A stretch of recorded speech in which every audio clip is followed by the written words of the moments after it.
Patriota Alliance შუალედურ არჩევნებში გამარჯვებას პროგნოზირებს, ბოიკოტის რეჟიმში მყოფ ოპოზიციას კი ნაციონალური მოძრაობის სატელიტს უწოდებს. ინაშვილის საპარლამენტო მანდატის მოსაპოვებლად საგარეჯოში საარჩევნო კამპანიას იწყებს. ირმა ინაშვილია პირდაპირ ეთერში, ქალბატონო ირმა, საღამოშვიდობის. ძალიან დიდი მადლობაა, რომ დღის ბოლოს ხართ ჩვენი სტუმარი. ჩვენ რეკლამის დროს ვისაუბრეთ და თქვენ აღნიშნეთ, რომ უკვე დაიწყეთ საარჩევნო კამპანია და სოფელ დადიხართ. პირველ რიგში ორი დეპუტატი რამე შეცვლის სამშვალედური არჩევნების შემდეგ, როდესაც შევა პარლამენტში, თუნდაც ირმა ინაშვილი როდესაც მიიღებს საპარლამენტო მანდატს. რა იცვლება ამით?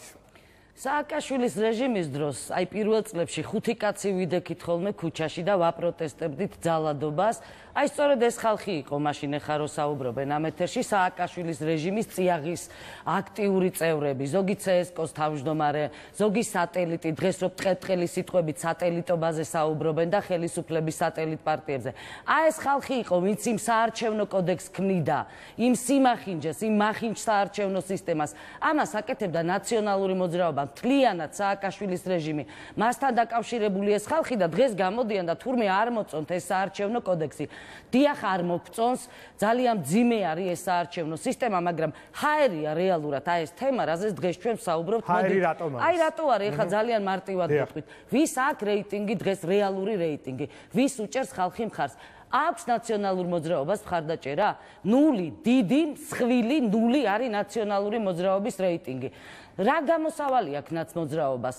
უნდა რაღაცა პროცესში იტივტივოს პოლიტიკური პროცესის ზედაპირზე.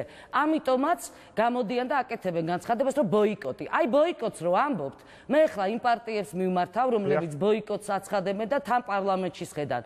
გამობრძანდით ბატონო ამ პარლამენტიდან, დათმეთ ეგ საპარლამენტო სავარძლები, რეალური პოლიტიკური კრიზისი შეიქმნება და ხელისუფლება იძულებული გახდება დანიშნოს ვადამდელი საპარლამენტო არჩევნები, რასაც მე და ჩემი გუნდი 25,000 კაცთან ერთად ვითხოვდით ჯერ კიდევ 31 იანვრის აქციაზე რუსთაველის ძეგლის წინ.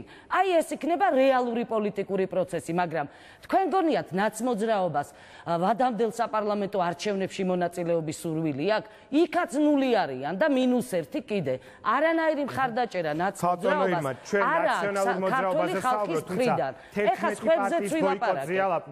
ბოიკოტზეა რეალურად საუბარი, მათ რა შანსები აქვს? ეხლა სხვებს დაუბრუნდეთ. რატო არ იღებენ არჩევნებში მონაწილეობას? არც ამ 11 პოლიტიკური პარტიის დიდ ნაწილს, უпростоრად უმრავლესობას არ აქვს შანსი სამწუხაროდ არ აყავთ კანდიდატი, რომელიც მოიგებს არჩევნებს ამ ორ ოლქში. მე ვურჩევ ყველას, გადით სოფლებში, რაიონებში, ქალაქებში, დაელაპარაკეთ ადამიანებს და ნახავთ ერთი რომელ პოლიტიკურ პარტიას ყავს მხარდამჭერები ამ ხალხში, ამ მომრჩეველსა და მოსახლეობაში. დღეს რო ეხა საუბრობენ იმაზე, რომ ბოიკოტი, გადავხედოთ ამ 11 პარტიას, ვინ არის ეს ხალხი? ნაწილი ხას უსვამთ. თქვენ თქვით, რომ მთლიანად 11-ვეს აკავშირებს ნაცმოძრაობასთან. არ ვაკავშირებთ 11-ვეს, მაგრამ ნახევარზე მეტი, ხო, ამნეზია ხო არ აქვს ჭირს. ძალიან კარგად გვახსოვს, ვინ არის ეს ხალხი. მათი დიდი ნაწილი დაკავშირებული ნაცმოძრაობასთან, სატელიტებიც იყვნენ და ყველა უბედურების მხარდამჭერები იყვნენ კიდე.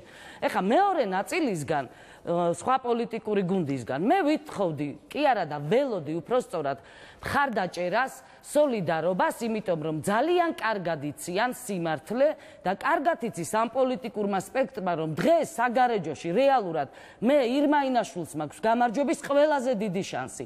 სიამოვნებით დაუჭერდი მე სხვა პოლიტიკური ძალის კანდიდატს მხარს, რომ ცოდნოდა, რომ მას აქვს ჩემზე მეტი რეიტინგი. მე არ ვიქნებოდი შეპყრობილი პოლიტიკური შურით, პოლიტიკური ეგოიზმით, რაც ეხა თვალნათლივ ჩანს, რომ ამ პოლიტიკურ ძალებმა გამოხატეს ჩემთან მიმართებაში.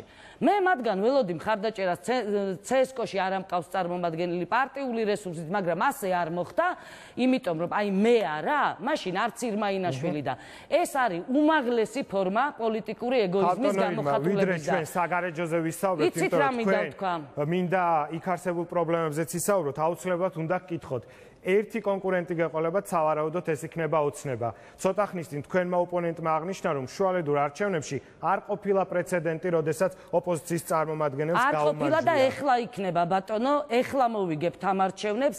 მე ვთვლი, რომ ოპოზიციამ არ უნდა დათმოს ეს ორი ადგილი ხელისუფლების სასარგებლოდ. უნდა მიიღოს მონაწილეობა, უნდა იბრძოლოს ბოიკოტი, რაღაცა პოლიტიკური თამაშები, ჩემი და ჩვენი გუნდის სტილი ეს არ არის. ჩვენ ვეწევით საჯარო პოლიტიკას.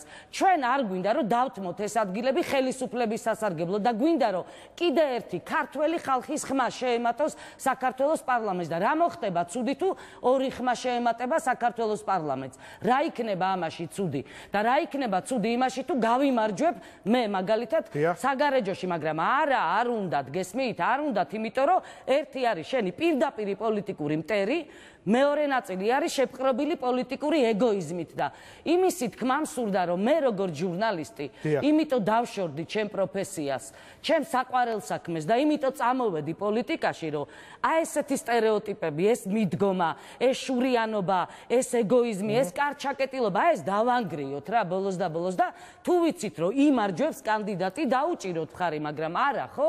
არა, აი ეს არის ჩვენი პოლიტიკური რეალობა დღეს. რას გააკეთებს თუ ის გაიმარჯვებს და შევა პარლამენტში და შემდეგ უნდა გკითხოთ თუ არა მე გავიმარჯვებ, ნამდვილად გავიმარჯვებ, დარწმუნებული ვარ ამაში, მოუგებ ხელისუფლებას ამარჩევნებს და ყველა სხვა კანდიდატსაც მოუგებდი, იმიტომ რომ სინამდვილეში მთელ ამ პოლიტიკურ სპექტრს კიდე ერთხელ მინდა ვთქვა, სამწუხაროდ ჯობდა რომ ბევრი კონკურენტი ყოფილიყო და უფრო ისეთი კონკურენცია ყოფილიყო საინტერესო, მაგრამ არ აყავთ რეალური კანდიდატი, არ უჭერს ხალხი მხარს.